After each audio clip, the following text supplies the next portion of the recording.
What's up guys, welcome back to another power carving tutorial. In this video I'm going to be teaching you guys something very foundational. You guys may have overlooked it, and what I'm about to show you guys I still find myself overlooking sometimes. In the many hours I have of power carving, I'll make a mistake and I'm like, what happened here? And I'll realize, oh well, my technique got off.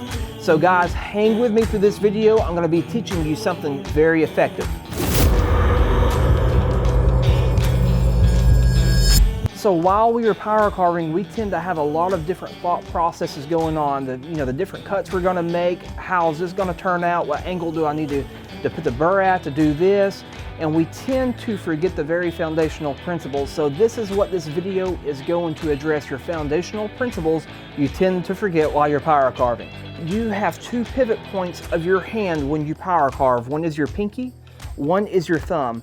These are the two parts of your hands that I want to focus on today, and let me show you. Okay guys, you can see I put a circle on here to power carve, but let me show you this technique I use while I'm doing this. Of course, we know how to hold our handpiece. That's just, very common. But look right here. Look at our pinky. You may have seen this in my other videos, but let me go in detail what I do. When I'm sitting here and I'm going around, what is happening here? It's on my pinky. This is a foundation for the rest of your hand. It is a platform for the rest of your hand. So what I see a lot of people doing is balling up their fists like this. No, do not ball up your fist. Put your pinky out.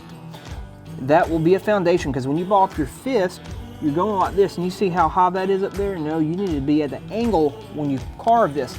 Put out that pinky. And a lot of times, if I'm up too high, here's what I'll do. I'll throw this ring finger out right here. Look what happens when I do this. It allows more flexibility in my hand when I do this. So sometimes I'll compensate by pulling my piece up, or if it's too big, I'll throw this ring finger out here. Now guys, you have to practice this while you're doing this. A lot of this will come naturally, but while you're power carving, always make sure your pinky is out here. So let me go ahead and demo this for you guys, how I'm working this piece back and forth.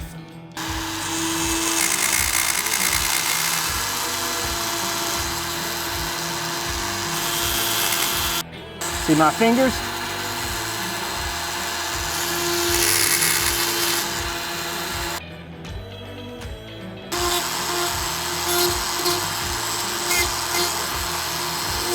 So there's our circle, guys. You can see how I use my pinky right there. Now when you use your pinky, look how everything is just fluid right here. Fluid and just really nice looking. So that is how you use your pinky. Now let me show you guys how to use your thumb. Okay guys, we just changed the burr out here, and you can see I have a rough burr on here made for roughing out a lot of wood. And a lot of people who make animal carvings use this, because the technique I'm showing you is really detail carvings. But when you start stepping your game up to these bigger type carvings, you start using your thumb. Now it looks something like this. See that? It's just like kind of like you're peeling an apple or something.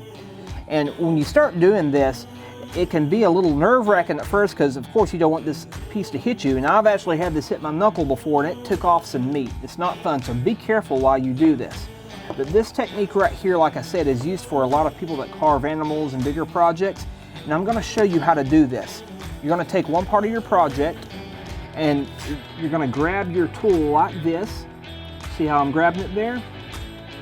I'm going to take it, and while I have a good grip on it, my thumb is going to be based on here. I'm not pushing my thumb, I'm just resting it. Never push your thumb on this, because you'll mess yourself up. Put your thumb on the opposite end of whatever you're carving and slowly bring this to you. You want to let this bit do the work for you. Don't try to force this bit into the wood. But let me show you this.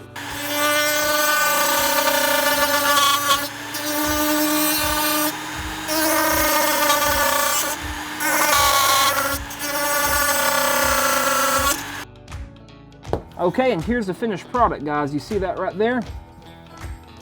Just went in there, laid my thumb on top, and just let the burr do the work for me. You can see at one part, it just kept digging down. I had to bring it back out.